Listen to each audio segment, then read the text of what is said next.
Yeah, I know I could have talked about this yesterday, but I wanted to get that Kotkaniemi conversation in there, man. I really did. So yesterday, we did make a video talking about the Vancouver Canucks and the reported interest that they have in Carolina Hurricanes forwards. We had discussed Jesperi Kotkaniemi, and we had discussed Martin Necas, and these are both two guys who are on totally different sides of the fan perception when you consider just how good some of them are. I mean, Jesperi Kotkaniemi is not good. He's overpaid, he's a bottom six player, he wasn't really playing all too well, and we recognize that maybe a buyout could be in store for him, who really knows, but Elliotte Friedman said, nah, sorry, teams like him, so they're not going to buy him out.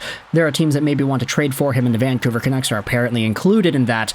Martin Necas, on the other hand, is today's topic, because when it comes to him, we've talked about his entire profile for a while now. And teams like Calgary, Montreal, Philadelphia, all being interested potentially in his services. Just in case you needed the scoop one more time, Necas is 25 years old, 6'2", 198, right-handed center right-wing player signed by the Hurricanes on a $3 million AAV deal that expires this summer as an RFA. Necas this previous season had 53 points in 77 games played, and 71 points in 82 games played last year. He outproduced his playoff production this season, but was actually used lesser than he was the previous season. That 71-point year saw Necas be the #1 point producer on the Carolina Hurricanes. He was super important, but this next season, he kind of took a back seat to some of the top guys. He was still 4th overall in points, which is great, but with the Carolina Hurricanes prioritizing Seth Jarvis, and with there already being a little bit of doubt as to whether or not Necas' role with the team will be too guaranteed, there has been some rumblings that says, yeah, this guy would probably prefer a change of scenery. He'll want to go to some place where he can be guaranteed big minutes. And a lot of these other teams are seemingly trying to be up to the task and giving him that. So the Vancouver Canucks apparently are involved too. We talked about this yesterday, but there was a segment on the Fan 590 where Jeff Merrick and Elliotte Friedman went out there and talked about it. Friedman said that he thinks that Necas is a big one. I think there's something to the Vancouver Canucks. The Canucks like the player. I don't think they're the only ones. And then you had yourselves this conversation, which was also brought up. This was brought up by Grady on another tweet from yesterday. But Friedman mentioned that Martin Necas was in the reported deal for Elias Pettersson involving Carolina and Vancouver. With all the smoke around Necas, Friedman wonders if the Canucks could circle back. And he name-dropped Filip Hronek, because the Carolina Hurricanes need defense. Now, before we dive into this, oh yeah, we do have to acknowledge firstly that having two Czech guys get traded for each other, and two Czech guys that happen to be pretty good, this might actually be a legendary trade for Czech hockey history. I'm not all too sure what the rest of their history looks like, but a Czech for a Czech, and you can debate if the value is actually equal there, which is pretty astounding. Filip Hronek, of course, though, is the Vancouver Canucks guy that we are talking about in this video. The last few videos, I will say, that we have made about Filip Hronek have been very negative. 3 days ago, I made a video saying, hey, let him go. The guy wants a bit too much money. The guy is not moving. He fell off in the second half of the season in terms of his point production. And then the video we made one day later went over how Filip Hronek got pissy at JPAT because Jeff Patterson was asking Hronek about the lack of production that we had just talked about. It's been a pretty wild 48 hours for Filip Hronek in this city, and with all the reports about his money and how much he wants and just how good he was, so to speak, with the Canucks this previous season. He was fantastic in the first half, just nothing in the second half. He was apparently dealing with some sort of pain in his elbow, which, I don't know, you could go out there and say if it is or isn't, but he did also adamantly say in the press conference where he got pissy with JPAT that he has no injury. So if you want to believe it at face value, okay, the guy wasn't hurt, he just played poorly. What else is there to explain? With Filip Hronek potentially not coming back to the Vancouver Canucks, and I only say potentially because $8 million a year is way too high. There's no way the Canucks would sign into a contract like that.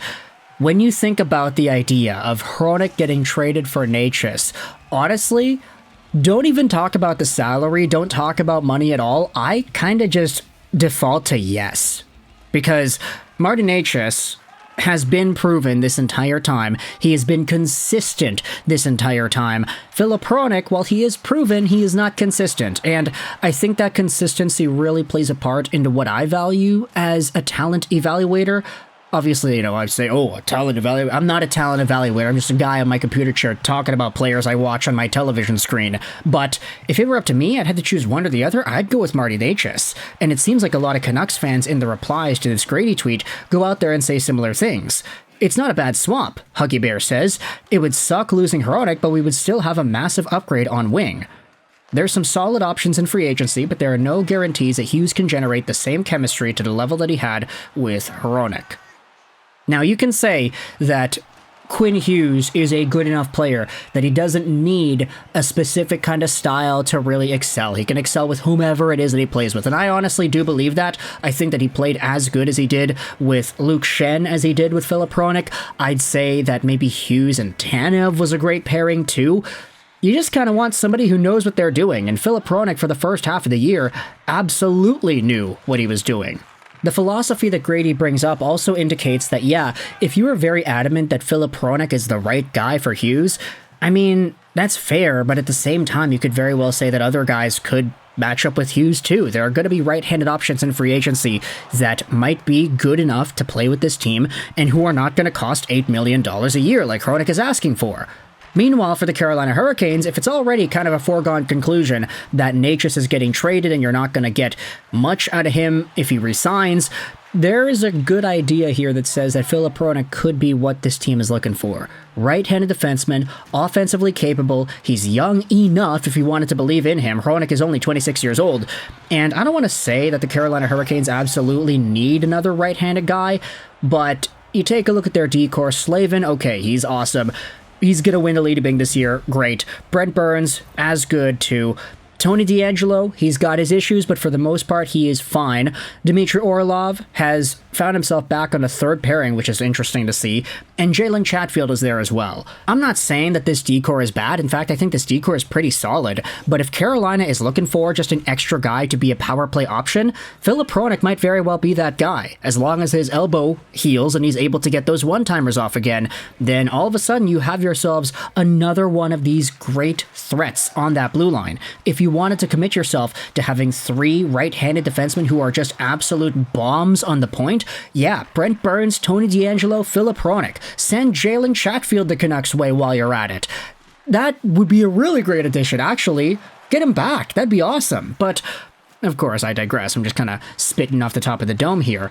A bunch of other replies are going out there and debating whether or not Hronek actually would get traded, but I feel like with the Vancouver Canucks, Patrick Allvin has established that loyalty just for being here isn't really a thing. It's like, yeah, if you want too much money, we're not going to give you that money. I'm not Kyle Dubas here, folks. I'm not going to just acquiesce to whatever it is that you want because you were here for a while, or you were here for a season in Filip Hronek's case.